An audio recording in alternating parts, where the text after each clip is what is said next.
Phrasal verbs, 4 vocabulary और 2 new structures. Video को आपने एंड तक देखना है क्योंकि पहले हम बात करेंगे इडियम्स की, फिर हम बात करेंगे फ्रेजल वर्ब्स की, फिर वोकैबुलरी की और आखिर में हम बात करेंगे स्ट्रक्चर्स की। सबसे पहले हम बात करते हैं इडियम्स की। तो पहला हमारा इडियम है अब क्या पछतावा जब चिड़िया चुग गई सारा खेत, यानी कि अब कोई रोने का कोई फायदा नहीं, जो हो गया सो हो गया। इसके लिए हम इस्तेमाल करते हैं it's no use crying over spilled milk. आप इसको यूं भी कह सकते हैं इट्स नो यूज ऑफ लगाएं या ना लगाएं एक ही बात है। इसका मतलब होता है अब क्या पछतावा जब चिड़िया चुग गई सारा खेत, जो हो गया सो हो गया उसके ऊपर अफसोस ना करे, जो हो गया सो गया उसके ऊपर रो धो नहीं। चले एग्जांपल देखते हैं। She failed in the test, वो टेस्ट में फेल हो गई। But it is no use crying over spilled milk, अब क्या पछतावा, अब जो होना तो सो हो गया, अब तो आप फेल हो गई, अब आप उसको बदल नहीं सकते, आप उसको तब्दील नहीं कर सकते, तो it's no use crying over spilled milk.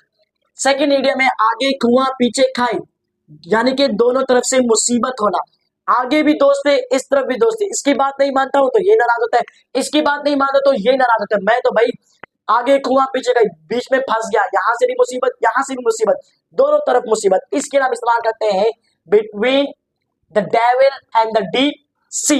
For example मैं कहता हूं I was between the devil and the deep sea, मैं तो भाई मुसीबत में था, यानी कि आगे कुआं था पीछे खाई थे, इस तरफ दोस्त और बीच में मैं फंस गया। तो इस तरह के इडियम्स आपके पास आज आप इस्तेमाल करेंगे between the devil and the deep sea.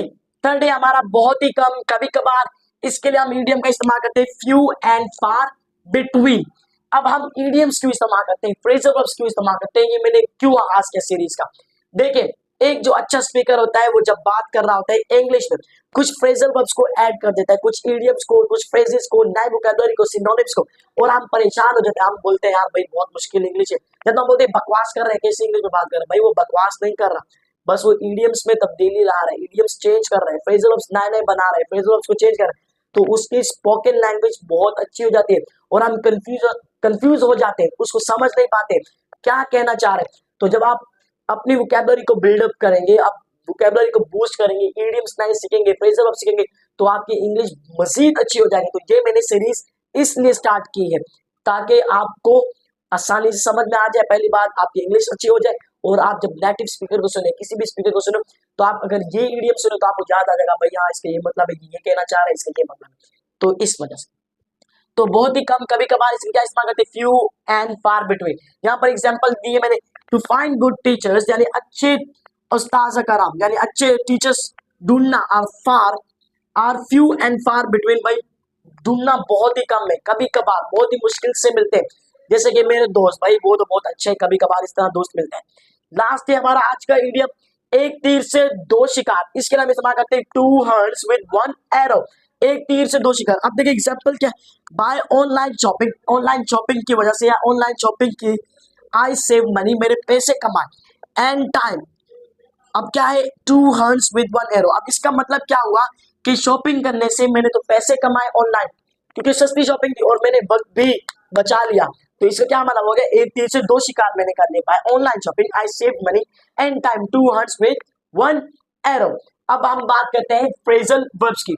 तो पहला फ्रेजल वर्ब है हमारा गेट ओवर। गेट ओवर का मतलब होता है छुटकारा पाना, यानी कि गेट रिड ऑफ, जिसका मतलब भी होता है, या वो भी आप इस्तेमाल कर सकते हैं गेट ओवर। गेट ओवर का मतलब हो गया छुटकारा पाना। यहाँ पर एग्जांपल है try to get over this matter, भाई इस मसले से छुटकारा पाओ, इस मसले को रफा दफा करो, इससे हटा दो। अब एग्जांपल मैं देता हूँ, मैं कहता हूँ कि आई गॉट, यानी कि मेरे पास में बता रहा हूँ, I got over from there, मैंने वहां से छुटकारा पाया। गेट की सेकंड फॉर्म है गॉट, तो वहां से मैंने छुटकारा पाया, I got over from there. अब इसके बाद है हमारा second phrasal verb go over. Go over का मतलब होता है गौर करना या जायजा लेना। आपने एक काम कर लिया, अब आप दोबारा जायजा लेना चाहते हैं, दोबारा से पढ़ना चाहते हैं, रिपीट करना चाहते हैं, गौर करना चाहते हैं, उस टाइम, उस दौरान या उस सूरत में आप इस फ्रेजल वर्ब का इस्तेमाल कर सकते हैं गो ओवर। अब यहाँ देखिए I need to go over my notes, भाई मैंने एक मतलब फिर से जायजा लेने में नोट्स सही चेक किए नहीं किए, कोई गलती वलती तो नहीं है, कोई मिस्टेक तो नहीं है, कोई स्पेलिंग मिस्टेक तो नहीं है। भाई गो ओवर का मतलब होता है गौर करना, जायजा लेना। इसके बाद है सी ऑफ। सी ऑफ का मतलब होता है रुखसत करना, ये रुखसत वो करना नहीं है, शादी हो जाए भाई उसको रुखसत करें, नहीं नहीं नहीं, उसके लिए इस्तेमाल नहीं करेंगे। इसका दूसरा मतलब होता है खुदा हाफिज। रुखसत करने के लिए आप इस्तेमाल करते हैं। जैसे फॉर एग्जांपल दोस्तों को आप होटल तक छोड़ने गए, होटल से रवाना कर दिया, एयरपोर्ट तक छोड़ने गए, वहां से रुखसत करवा दिया, उस टाइम आप इस्तेमाल करेंगे सी ऑफ का। ठीक है, अब we went to the airport, हम एयरपोर्ट गए to see off our friends, हमने अपने दोस्तों को एयरपोर्ट तक गए, उनको रुखसत किया वहां से, तो यहां पर इस सेंस में आएगा see off. Last but not least phrasal verb चौथा हमारा है टेक आफ्टर। टेक आफ्टर का मतलब होता है किसी की तरह होना, मुशाबियत होना। फॉर एग्जाम्पल यहाँ पर मैं एग्जाम्पल के थ्रू समझाता हूँ। He takes after her mother in looks, यानी कि उसका जो चेहरा है, यानी वो उसके मुशाबियत रखते हैं अपनी अम्मी की तरह, यानी वो अपनी अम्मी की तरह लगती है, उसका चेहरा, उसका किरदार, उसका कैरेक्टर। तो टेक आफ्टर का मतलब होता है किसी की तरह लगना, होना, मुशाबियत होना। अब हम बात करते हैं चार वोकैबुलरी की। तो पहला वर्ड है हमारा सिमिलरली। सिमिलरली का मतलब होता है इस तरह। करप्ट, करप्ट वैसे नेगेटिव वर्ड में आता है, यहाँ पर लिखा हुआ है हरामखोर, आप यूं कह सकते हो कि भाई भाई बंदा ये करप्ट है, बंदा सही नहीं है, मैं यकीन नहीं कर सकता, I can not believe he is a corrupt person. तो करप्ट का मतलब होता है हरामखोर, या अच्छा ना होना, बुरा ना होना, करप्ट होना, उस मतलब में। रिन्यूएबल, नया बनाने के काबिल, ऐसी चीज जो खराब हो गई हो, भाई ये तो घर अब पुराना हो गया है, रिन्यूएबल है, इसको भाई चेंज करना है, वो करना है। लास्ट है हमारा इनहेबिटेंट। इनहेबिटेंट कहते हैं रहने वाले को, इनहेबिटेंट। अब हम बात करते हैं टू स्ट्रक्चर्स की। यहां तक आपने मुझे बर्दाश्त किया तो 5 मिनट और बर्दाश्त भी कर ले, क्योंकि अब हम बात करेंगे दो स्ट्रक्चर्स की। अब हम बात करते हैं स्ट्रक्चर्स की। तो पहला हमारा स्ट्रक्चर है बोस्ट ऑफ। बोस्ट ऑफ का मतलब होता है फख्र करना, नाश करना, शोखिया मारना। इसका नेगेटिव मतलब भी होता है गरूर करने के मतलब में भी आ जाता है। इसका फॉर्मूला है subject plus boast of, verb ING form plus noun plus object. अगर वर्ब आएगा तो आईएनजी आएगी, अगर नाउन होगा तो सिंपल नाउन आएगा, और यहाँ पर आ जाएगा ऑब्जेक्ट। यहाँ पर मैंने कुछ एग्जांपल्स भी लिखे। फॉर एग्जांपल यहाँ पर देखिए, ही बोस्ट्स ऑफ हिज वेल्थ, उससे अपनी दौलत पर नाज है, यानी वो अपनी दौलत पर फख्र करता है।